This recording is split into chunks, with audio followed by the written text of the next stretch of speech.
देवी आज्ञामाल आनिबा परे रीतिनीति अनुसार पूजा पाठ पर माँ उग्रतारा देवी मंदिर हुंडी खोल जाइतिला। मंदिर परिसर थिबा मंदिर प्रशासनिक कार्यालय भितर सीसीटीवी नजर मध्य हुंडी गणति कार्यक्रम करा जाइतिला। एही हुंडी गणति कार्य समय टांगी तहसीलदार मिताली पात्र अतिरिक्त तहसीलदार सनातन मल्लिक उपस्थित रही गणति कार्यक्रम संपादन करथिले।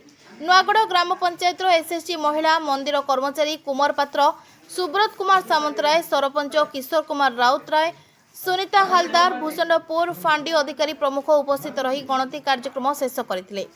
गणति परे हुंडीरू 8,69,626 टंका मिलिथिबा जणा पड़छि। एहा सह गोटिए रूपा मुद्रा मिलिथिबा गणतिरू जणा पड़छि।